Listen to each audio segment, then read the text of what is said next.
Last week Hyatt ரமி மாலில் வந்து dress expo இருந்ததுன்னு சொல்லி இன்ஸ்டாவில் பார்த்தோம். சரி நானும் என் ஃப்ரெண்டும் போயிருந்தோம். அவ்வளோ ரஷ்ஷாக இருந்தது. பொண்ணுங்களை விட பசங்க தான் ஜாஸ்தியாக இருந்தாங்க. அப்படியே அந்த கூட்டத்தில் எடுத்தாலும் பில்லுக்கு ஒரு 100 பேர் நிற்கிறாங்க. இது சரி வராதுடா சாமின்னு சொல்லிட்டு நாங்கள் வந்து வந்துட்டோம்.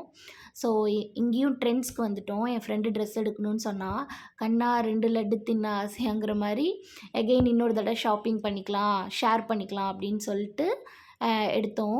ஆக்சுவலாக முடிச்சூர் விட ஈஏல இருக்க ட்ரெண்ட்ஸில் பயங்கர கலெக்ஷன்ஸ் இருந்துச்சு. சூப்பராக இருந்துச்சு. எடுத்துகிட்டு ஃபுட் கோர்ட் போயிட்டு தம்பிக்கு சாப்பாடு எடுத்துகிட்டு வந்தோம். ஊட்டிட்டு நாங்கள் ஒரு ரோலு, சூரோஸ் எல்லாம் சாப்பிட்டுட்டு கீழே அண்டர் கிரவுண்டில் க்ராசரி ஷாப் இருந்ததா, அங்கே ஷாப்பிங் போயிட்டோம். ஸோ வந்து இங்கேயும் எல்லாத்துக்கும் ஆஃபர் இருந்தது. பிளாஸ்டிக், கிளாஸு, க்ராசரிஸ் எல்லாத்துக்குமே. ஆனால் வந்து சாட்டர்டே சண்டேயில் போகக்கூடாது. வீக் டேஸில் தான் போகணும்.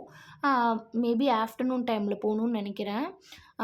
ஏன்னா நாங்கள் வந்து ஷாப்பிங் முடிச்சுட்டு வர ஈவினிங் ஆகிடுச்சு. அப்போ அவங்க எல்லாமே வந்து டிஸ்கவுண்ட் ப்ரைஸ் எல்லாமே சேஞ்ச் பண்ணி வச்சாங்க. ஃபார் எக்ஸாம்பிள் 400 இருக்குன்னா 399 இருக்குன்னா அதை 449 சேஞ்ச் பண்ணி வச்சாங்க. ஸோ அதனால வந்து வீக் டேஸில் போங்க, வீக்கெண்ட்ஸில் போகாதீங்க. ஸோ முடிச்சுட்டு நோசி கேஃப் போனோம். ஆல்ரெடி நாங்கள் இங்கே வந்திருக்கோம். இங்கே வந்து அப்படியே ப்ளசண்ட்டாக இருக்கும், பீஸ்ஃபுல்லாக இருக்கும். சரின்னு சொல்லிட்டு லாஸ்ட் டைம் இங்கே டெசர்ட் ட்ரை பண்ணோம். சரி இந்த டைம் ஒரு ட்ரிங்க்கும் ஸ்நாக்ஸ் மாதிரி சாப்பிட்லான்னு சிக்கன் நேச்சோஸ் வாங்கினோம். பட் வந்து அவ்வளோவா எங்களுக்கு பிடிக்கவே இல்லை. நார்மல் நேச்சோஸில் சிக்கன் பொரித்து மேலே சீஸ் போட்டு கொடுத்துட்டாங்க. ஸோ இனிமேல் இங்கே வரக்கூடாதுன்னு டிசைட் பண்ணிட்டோம்.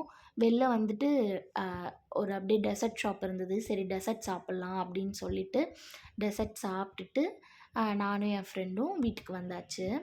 நான் வந்து இந்த ட்ரெஸ் தான் எடுத்திருந்தேன். இந்த 3/5 ஆஃபில். இது வந்து செட்டாக வரும் 1000. ஸோ ஹாஃப் தி அமௌண்ட் 500 வரும். அதே மாதிரி இதுவும் 500 சம்திங். ஸோ ரெண்டும் சேர்ந்து 1000. அப்புறம் இது வந்து எனக்கு பிடிச்சிருந்துச்சின்னு நான் செப்ரேட்டாக எடுத்தேன் 449. அது முடிச்சுட்டு க்ராசரிஸில் இது வந்து 5 சோப் 400 ரூபா. அது அப்புறம் 2 பலாசோ பேண்ட் எடுத்தேன் 299, தென் 499. அப்புறம் வந்து ஸ்நாக்ஸ் எடுத்தேன். A to B 6 பேக்கெட்ஸ் இருக்குது 99. அப்புறம் வந்து ஒரு தவா எடுத்தேன். இது வந்து 415 போட்டிருந்தது.